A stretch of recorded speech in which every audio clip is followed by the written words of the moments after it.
Fala galera do Mundo Mágico, so here's me again with another video about theories for Fantastic Beasts 3, and actually it's more analysis from the two previous movies, so we can kind of get you.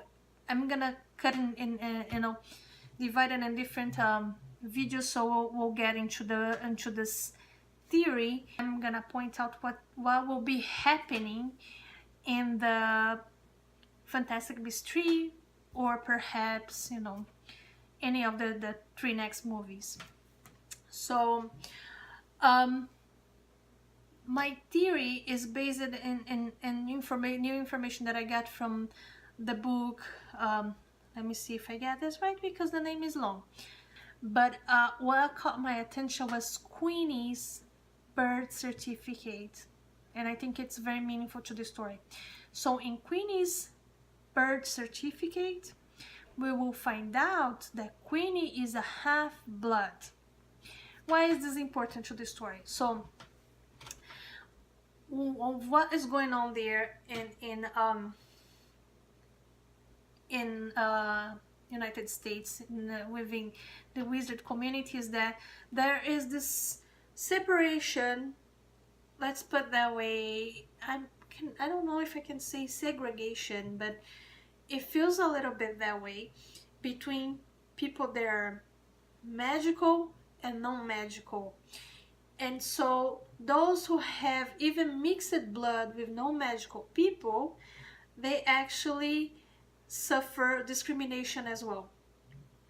And that's the way it feels in that movie, Fantastic Beasts and Where to Find Them.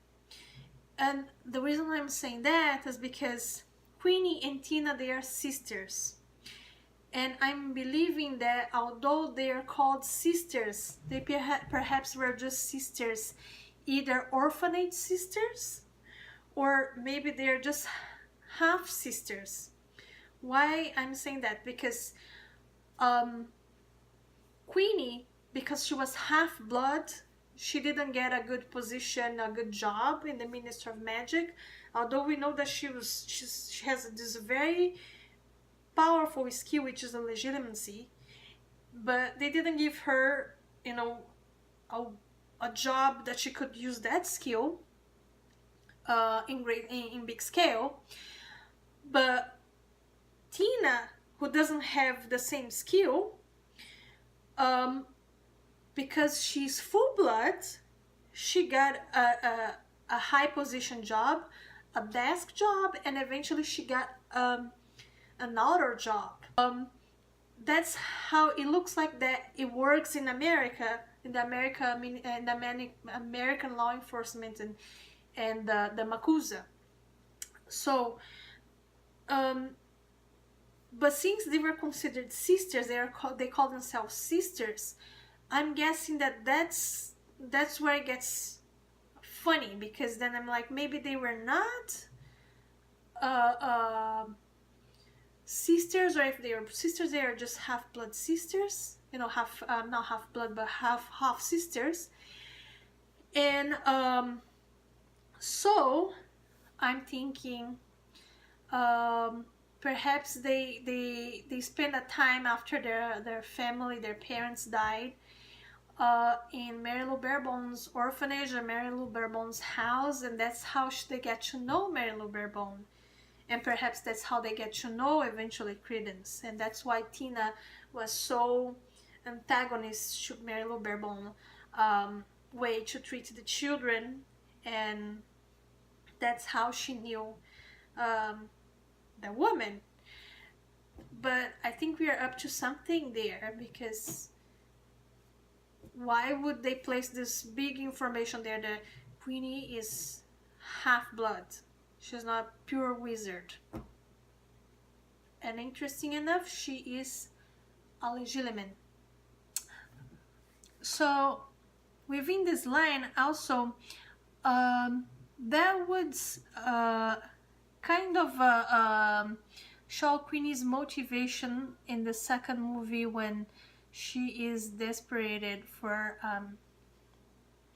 Jacob to walk with her and side with Grindelwald, because the thing is, if she is half-blood and she knows what kind of discrimination a half-blood has to go through just because they're half-blood, and if we consider, I'm not saying that this is the case, but if you consider the theory that she's pregnant with, everybody has been talking about, then perhaps this aggravates and this gives her more of a reason to take the step that she did in the end of Crimes of Grindelwald, especially if she's pregnant, because then she will feel like, I don't want to show my kid what happened to me, because I'm half-blood, I have lots of talents, I'm smart, but I suffer discrimination because I'm half-blood. So if I don't do something right now, my future kids will suffer this kind of discrimination, or even worse, just because he's half-blood. So that's why she sides with Grindelwald, not for a bad reason. She sides with a good intention, but it's unfortunately a selfish one. And in my opinion, eventually in the series, she'll come to a sticky end. So, but, and which is sad, because I love the character of Queenie in the movie. But, you know, it kind of gives more reason for her to have done and what she did, and even when she have to give up of the love of her life for something that is more urgent and important, which is the future of their children, their child. So, you know, and if we are considering that the theory that she's pregnant, so, and it hurts even more, because when she is taking this step, when she is deciding on that, she makes this choice, the love of her life not only do not understand what's going on, he even calls her crazy. So it makes this even bigger than, you know, actually was just by watching the movie. So that's the theory that I have for you today. So in the next video, I'll talk about more about the things that I find out in this book, and we'll discuss